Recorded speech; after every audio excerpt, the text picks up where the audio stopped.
page my space of the assembly. What are you young men doing out of your seats? What are you doing? I'm giving you detention. I'm writing your names down. All clear. All right. Good afternoon, 8th graders. We have temporarily kidnapped your teachers and infiltrated your scheduled assembly on dress code compliant footwear Ew. to bring you the following public service announcements. Over the next several minutes, you will see a series of tricks and tips on how to survive your upcoming 4-year nightmare. Oh, yeah. So please listen closely while we change your life. Presenting for the first Untie me, young man. and only time. How to succeed in high school. Without really trying. Lesson 1. Homeroom. The student's day begins the simplest. Yet there is one crucial component that must be handled with great care. Attendance. Now, if you miss too many days, this could lead to trouble. Which is why we recommend a simple workaround. And that is... Legally change your name to what? Here's how it works. Now that your name is what, if you miss roll call, no problem. Your trap's already been set. Okay, class. Felicia Walker, Present. Robert Walters, Present. Eric Weinstein, Present. what? Present. Joey Wilkins, Present. And just like that, without breaking a sweat, you have a completely unaware and devoted accomplice. Thanks, Eric Weinstein. What? Other than what, there are a wide variety of names to choose from, such as, sorry, and repeat what you said a second ago. Now, be sure to proceed with caution. Such names could have very confusing ramifications later in life.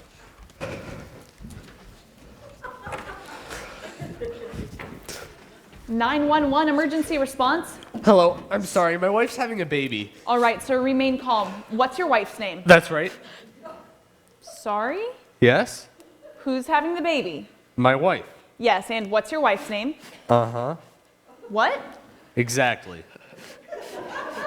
I'm sorry. Wait, you're sorry too? This is confusing. You're saying we're both sorry. I'm saying I'm what? Wait, are you sorry or what? Sir, what is the emergency? Yes, what is the emergency?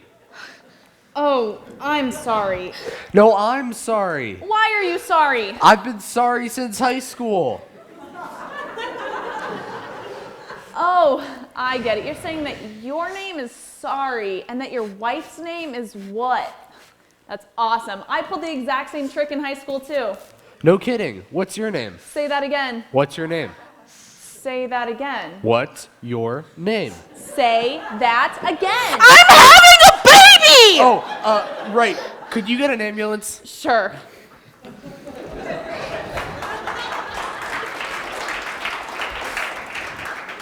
Lesson 2. English.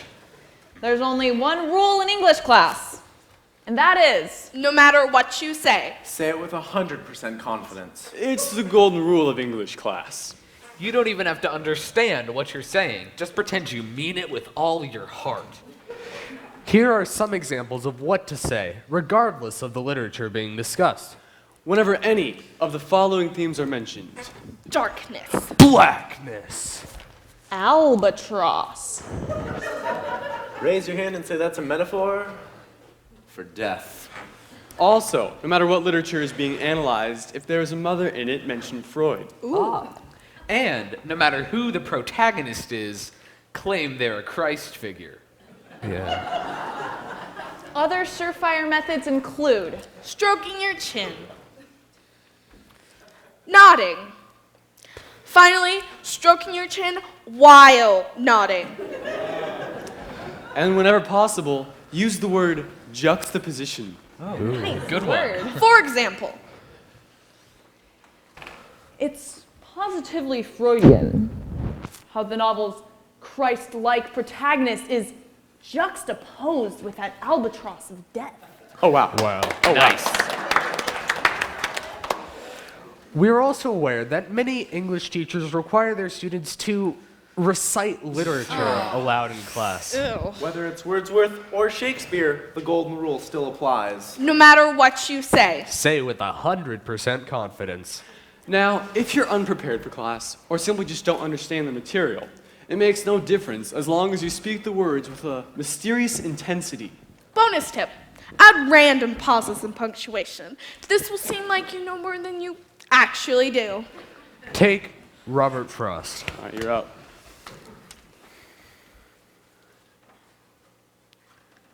Two roads diverged in a yellow wood. And sorry, I could not travel both.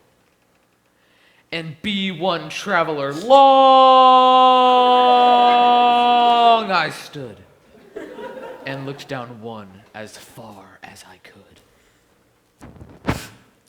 To where it bent in the undergrowth. The undergrowth! Oh, wow. Good job. This same method can be used with anything ever written, so feel free to practice at home with some more familiar material. All right, go get him. And now that it is raining more than ever, know that we can still have each other. You can stand under my umbrella. You can stand under my umbrella. Ella, Ella, A, A, A. Oh, wow. Lesson 3. Math. Now, math is hard. Way hard. So hard that cutting corners really isn't an option. Which is why we say if you can't beat them, Join him. Step 1. Identify a math partner. Now, this partner must be without a doubt the best at math in your class. And you're looking for a very specific breed of student, so the selection process is key.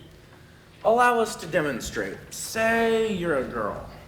I'm a girl. And you're looking for the smartest male mathlete in your class. First, you need to carefully scrutinize your options. Subject A. Note subject's higher than average definition of arm muscles. Yes. This likely means that he is spending a disproportionate amount of time in the weight room. And the saying goes, if he's wailing on his pecs, He ain't solving for X.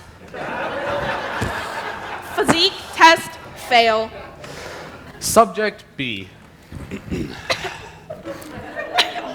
Determine if the subject's cologne can be identified at a 10-yard range. Cologne check. Eternity for men. Oh, yeah. can therefore be inferred that the subject's time is seeing what's inside that mirror and not what's inside that parabola. Smell test fail. Fine. Subject C. Oh, Socks match scarf. Style test fail. Fine. Subject D. subject's barbed wire tattoos and 5 o'clock shadow clearly indicate he's well into his 20s. Therefore, it can be inferred that the subject is likely taking basic algebra for the 3rd or 4th consecutive year. 5th. Age test fail. Subject E. Below average physique. Faint odor of generic brand body soap. Attempt at matching yellow and purple. Suitable age range as evidenced by the Bob the Builder backpack. Oh, and furthermore, said backpack could indicate an even younger age, implying at least one skipped grade. Ladies and gentlemen, jackpot. Yes. Step 2. Use complex strategic maneuvering to arrange a social interaction.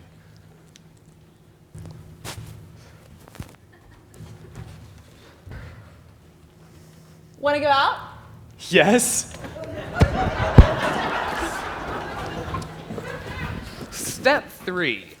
automatically master math through osmosis. By merely spending time with your new partner, theorems and equations will seep through your pores. For example, Check out the cosine on this chicken tender. Wow. What are you supposed to be? I'm an imaginary number, obviously. I'm a vampire. That guy thinks he's square root of 4 cool, square root of 16 school. Too cool for... Mathtastic! High square root of 25.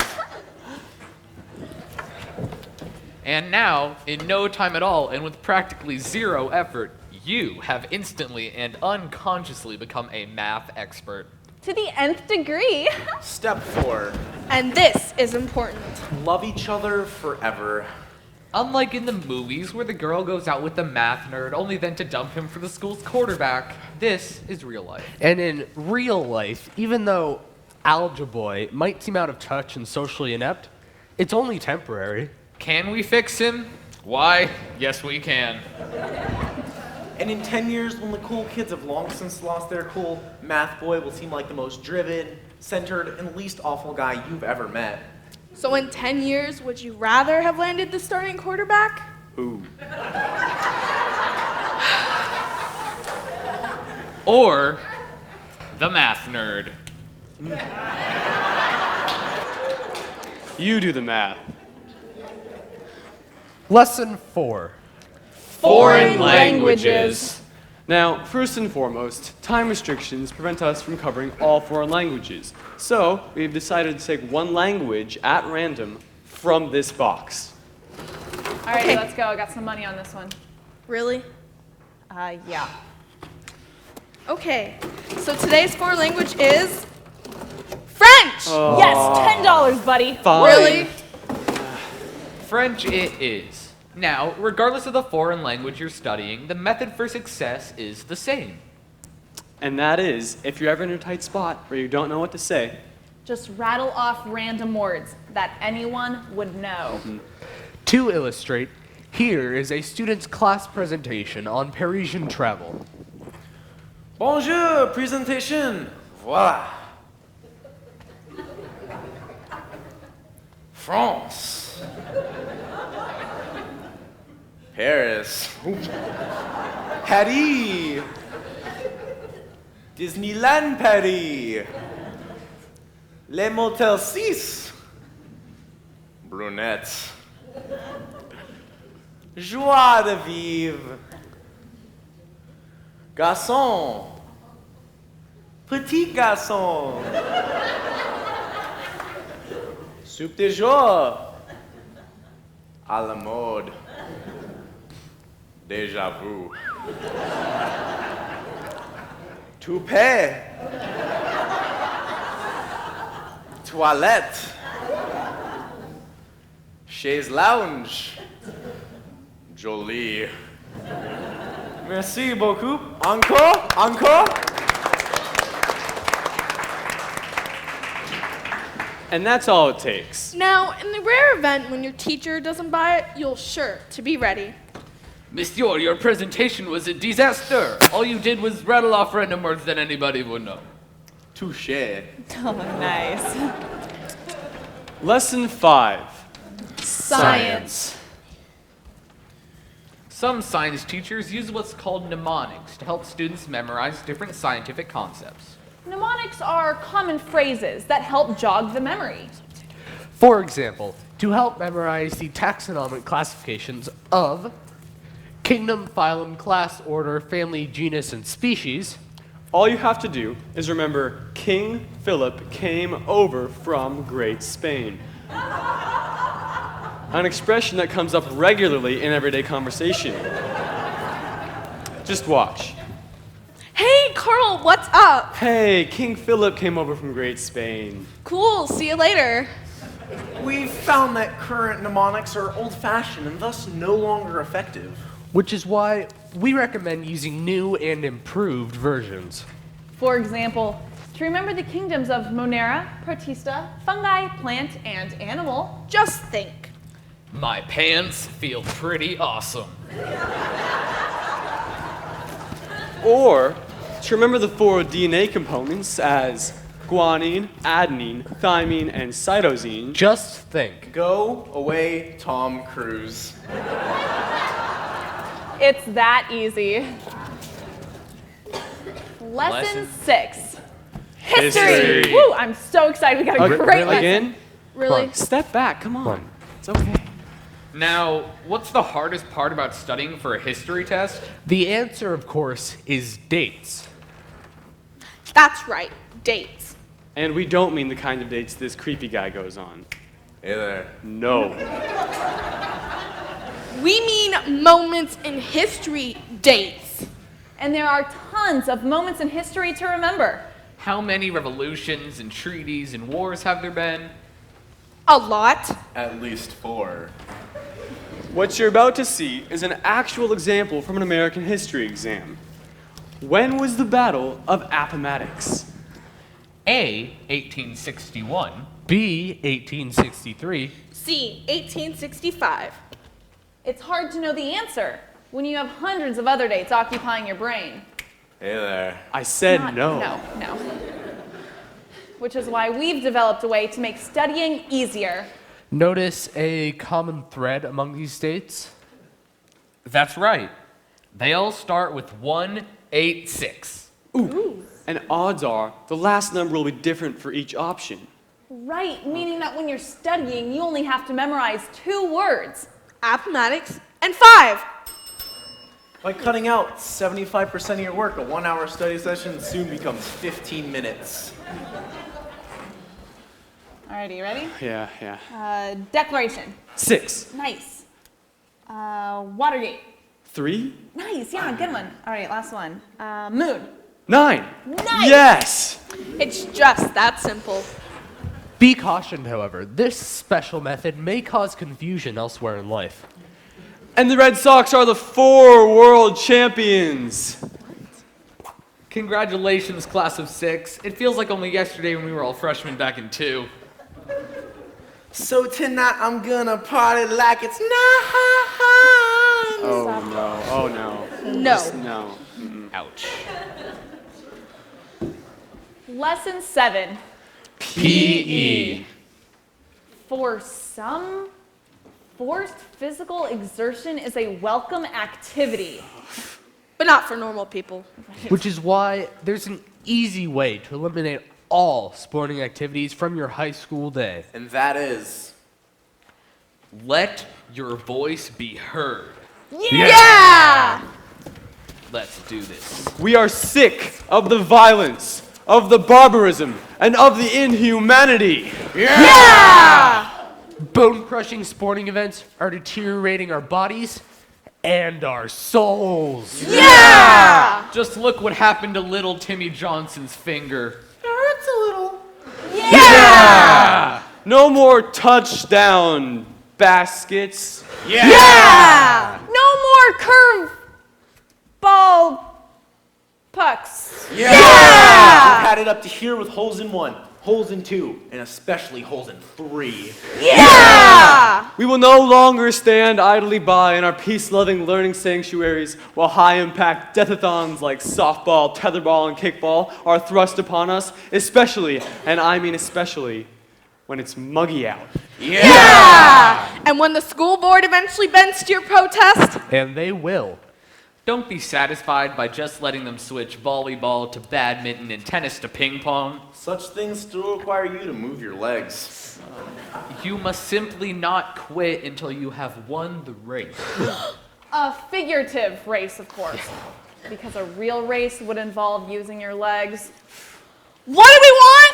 Low-impact activities that barely resemble actual sports. When do we want it? Third period! And once your voice has been heard, PE will never be the same. Okay, come on, guys. got Look at this You got matchup. Come on. Look at this. Come on. We're off. Yes. Oh, did you see that? Go! Look at those moves. That was awesome. Yeah, man. Oh, yeah. And that concludes our final lesson. We hope that you'll take some of what you've learned today, apply it to your high school life, and that you'll succeed with flying colors.